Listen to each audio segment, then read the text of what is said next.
At least, thankfully, this time everything goes well. Dude, what happened to your hair? I got shaved on Saturday, cut on Saturday. At least this is not like mine. Before we begin, I want to do a bit of a moment of silence for a wrestling fan and NASCAR driver who passed away just a little while ago. I just found that out today. Jesus. Rest in peace to Kyle Busch. Indeed, at the age of 41.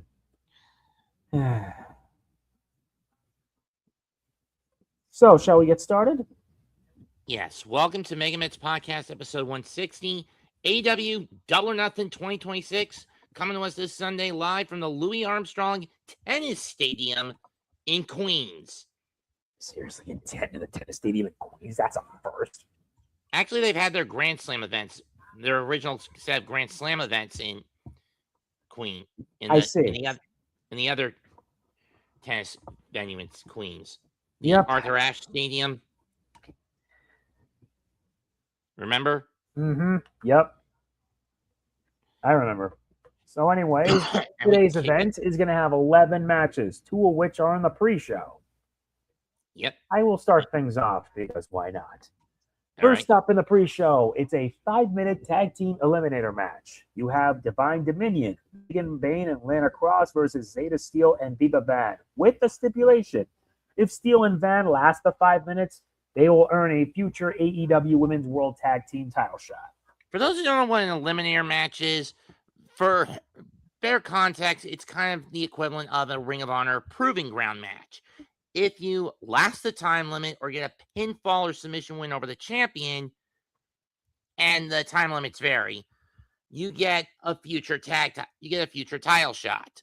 In this case, 5 minutes on the clock. Do I see Steel and Vaughn getting the win here?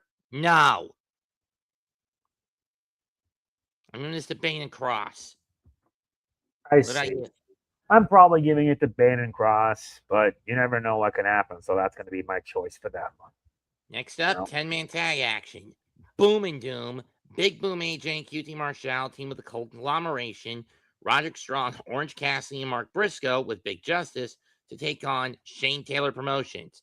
Shane Taylor, Anthony Ogogo, Captain Sean Dean, Carly Bravo, and Ring of Honor Pure Champion Lee Moriarty. STP fresh off finally dropping the Ring of Honor 6-man tag titles, not to the Rascals, but to Dalton Castle and the Outrunners at Supercard. That's a surprise. They made an open challenge. Rascals had another match on the card that night. Understandably so. Anyway, STP is searching for blood, but I don't see it happen. Big Boom, Boom and Doom, and the conglomeration come out on top. So you're picking Boom and Doom and the conglomerate, huh? Mm-hmm. I'm picking the same thing because they'll probably come out on top on this one. Now let's get to the main card.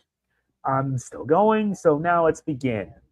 For the AEW International title, the champion Kazuhika Okada takes on the challenger Konosuke Takeshita. I am going to be honest. This is the night they got to pull the trigger on kicking Takeshita out of the Don Callis family. They may as well take that punt. 3 years. Takeshita has initially, when the DCF formed, Takeshita was the OG meal ticket, and he brought some fruit to the group. G1 Climax win last year. He brought the G1 Climax trophy to the group, in addition to being a former AEW International Champion. He won the IWGP Heavyweight Championship. Recently, he brought in the NJPW World Television Championship, which is not his possession because Sonata has stolen it and is holding it hostage until Dominion on June 14th. But that's a different can of worms for another day.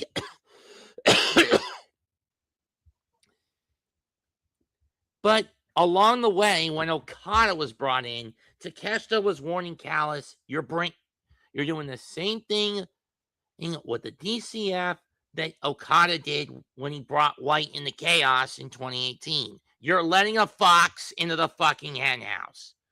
But we all know Don Callis' nature is that of a mercenary. He values meal tickets over paternal relationships. And this is where Takeshita finally gets kicked out. Okada wins again. Yeah.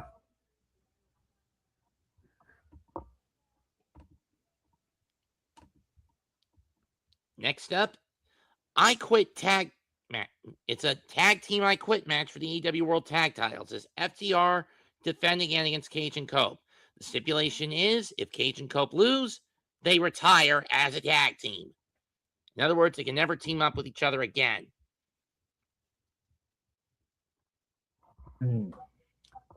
This might be an interesting one. FTR versus Cage and Cope with an added stipulation that if they lose, they have to retire as a tag team. This is going to get interesting. New York was a city pretty synonymous with CNC in the WWE. Uh-huh. All the wars they had with the Hardys, the Brothers of Destruction, 3D, and others. I mean, DX, and well, maybe not DX, but you get the point. But having said that, Cage and Cope need to win here. At least give them one reign as AEW World Tag Team Champions. And then I'll be happy. Yeah. Your pick? I think I'm probably going to pick Cage and Cope. You? Cage and Cope. Because of course you pick Cage and Cope. I don't want to see them retire as a tag team. And now we move on to the next one. A stadium stampede match. The venue's too small to do Anarchy in the Arena. I figured it would have to do. In any case, go ahead with the participants. We have Jericho, the Hurt Syndicate, Bobby Lashley and Shelton Benjamin, and the Elite, Kenny Omega, Jungle Jack Perry, Matt and Nick Jackson versus the Deman, Ricochet, Bishop Khan, and Liona, the Don Callis family, Mark Davis and Andrade, El Idolo, and the Dogs, Clark Connors and David Finlay. That's like a 7-on-7 match. Anything that's not bolted down to the floor or on the court is fair game. Expect tennis rackets, the ball launchers that they use at tennis courts for practice. You know those things I'm talking about, right? Uh-huh. Expect tennis nets, penalty clubs, or whatever they use for fouls. Yeah. The judges care. Everything on that tennis court is going to get used, and everything in the building is going to get used. It's going to be a war zone. Yeah. And to make it much more difficult, it's going to be raining all weekend, making the battlefield dangerously slick. Oh my God, slick and slippery, which means we might get accidents. Yep. Having said that, the reason the Don Callis family are involved in this, Mark Davis has got some Jungle Jack wants back. The AEW national title. And he knows he can't beat the Don Callis family on his own. Just like how Jericho and the Hurt Syndicate can't beat the Deman on their own. And the Dogs, well, they're just sticking their noses everywhere. Which is why Jack called in Kenny and the Bucks. Yeah.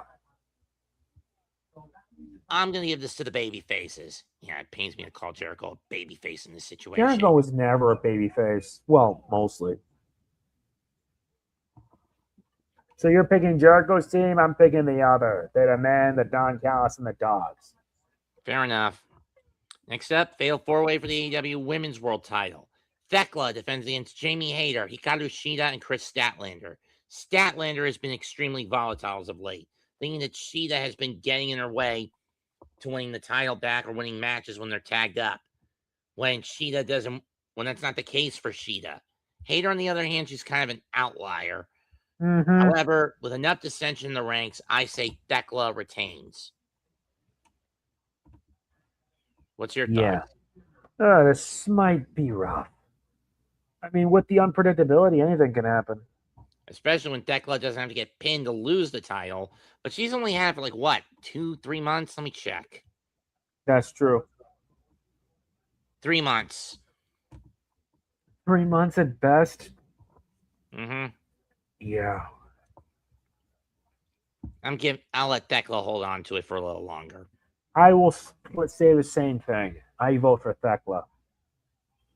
Next up. Okay, now next up, the next three matches are all part of the Owen Hart Cup tournament that's happening. So we got ourselves 2 men quarterfinals and a female quarterfinal. The first is Samoa Joe versus Will Ospreay. A lot of people have questioned, especially in the United Empire, why has Will Ospreay decided to be taken under the wing of of Jon Moxley and the Death Riders? I don't blame Callum Newman for questioning this, and we all know that come Dominion, this is what's going to get Will kicked out of the group that he helped form. That's true. And that's regardless if Callum leaves Osaka Joe Hall with the IWGP Heavyweight title in hand or not. Uh-huh. Having said that, I'm going to give this one to Ospreay. I'm also going to give it to Ospreay. Next up. Ring of Honor World Champion Bandito against Swerve Strickland in the other Owen Hart quarterfinal match that's taking place in this card. Yeah, no brainer. Whose house? Swerve. Or is it Bandito? I'm not sure. No, whose house? That's Swerve's call. It's whose house? Swerve. House. My vote's on Swerve. Yeah. Next up is the women's quarterfinal match. It's Athena versus Mina Shirakawa. Anyone who knows me knows I am sick of Athena as Ring of Honor Women's Champion. However, I'm willing to put that on the back burner for now. But with what happened at Survival of the Fittest at Supercard, Tony, get your head out of your fucking ass, and by Death Before Dishonor at the soonest in September, and at the latest, Final Battle in December, get that fucking belt off her once and for all. Yep. 4 fucking years that bitch has had that belt because you've not been willing to develop a baby face capable enough of taking it off her. Mm-hmm. And she parades around like a divine goddess, fallen goddess, when in truth, she's a fucking whore. She's more like a little child. And I want to see Billy go all season finale butcher on her Homelander fucking ass with the crowbar in hand, jam it into her skull, and lift it open like a fucking can opener. Mm-hmm. That's for my Becca, bitch! Yeah. Having said that, Athena moves on to the next round.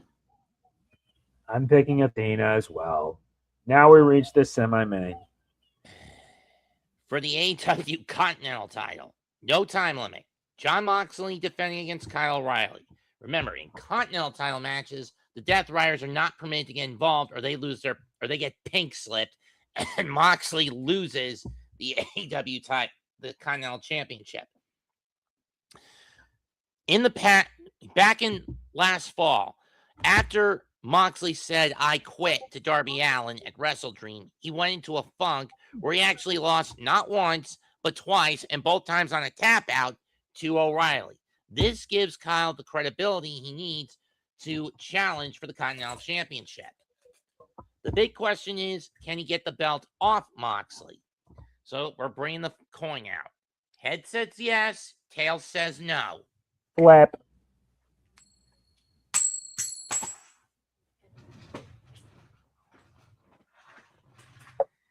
And the coin says yes. Looks like we might see a new champion. Let's hope so. My vote's on O'Reilly. Same here, though. I wouldn't be too surprised if Moxley retains. And now the main event. A title versus hair match for the AEW World Championship. The champion Darby Allin versus the challenger MJF. And if MJF loses... Yeah, I know. I remember the hair versus hair matches. There were some good times. Last time I've seen a hair versus hair match, I have to go back to Wrestle Kingdom 12, never title match. Minoru Suzuki defending against Hiroki Goto. The storyline in that one was Suzuki had beaten Goto on the road to the 2017 Dentaku event. Goto had tried to get the belt back in a lumberjack match at Dominion, but didn't take Taichi into account and got beat. Ouch. Then Yoshihashi tried to get the belt off Suzuki a few days later. He got beat. Next on the deck was Michael Elgin, Destruction in, I believe, Kobe, in Hiroshima that September. And he also got beat, albeit in this case, it was interference from Takashi Iizuka that got him. Then at Power Struggle, the one guy who you think on paper was giving Suzuki so many fits, Toru Yano got a crack at him in a bull rope match, and Iizuka got involved again. Goto would come out and say, look, I've got nothing. If you won't give me the rematch, I'll put my hair on the line. You beat me, I'll never challenge for you again. I'll shave my head. Then Suzuki said, you know what? I'll do you one better. Not only will I put my title on the line, I'll also put my own scalp on the line. Ultimately, Goto came out on top, and Suzuki was forced to shave his head, which is why he had so many different hairstyles in 2018 and 2019 after Wrestle Kingdom 12. Though after the pandemic, during the pandemic, he'd go back to his traditional cut, minus the hair, minus the mohawk. Mm-hmm. Would I love to see? And Darby Allin has been a fighting champion. Week after week, he's taken on all comers. But this comes with a drawback that you're burning the candle at both ends. Yeah. Does it not?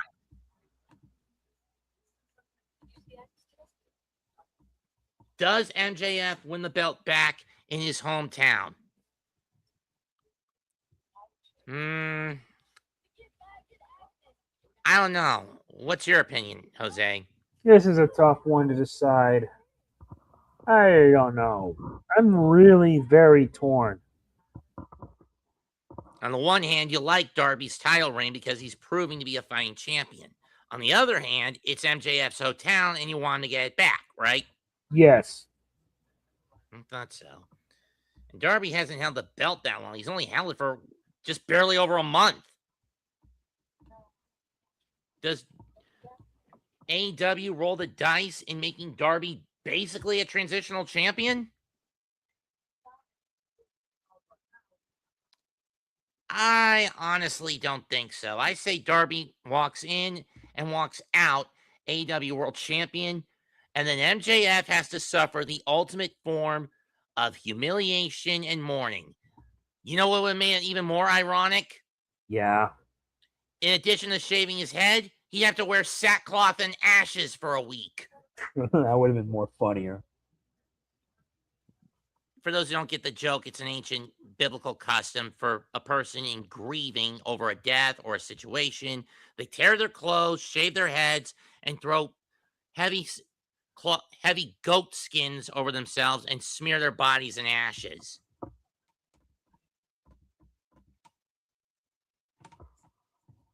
Brandon, where are you going to get a goat to skin up in New York City? Yep. Anyway, that's it for tonight's MegaMets podcast episode. We'll be back at some point in June to do our predictions for New Japan's Dominion and Osaka Joe Hall event 2026. Probably around Flag Day weekend at worst.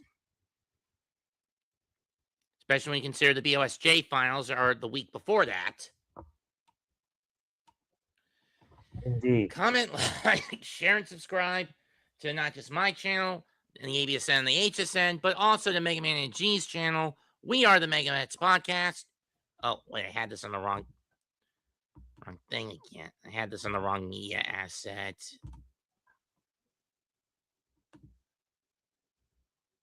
There we go. Mm-hmm. I forgot something. We are the MegaMets podcast. Goodbye, and a good effing night. Bang. Yeah. See you then. See you then.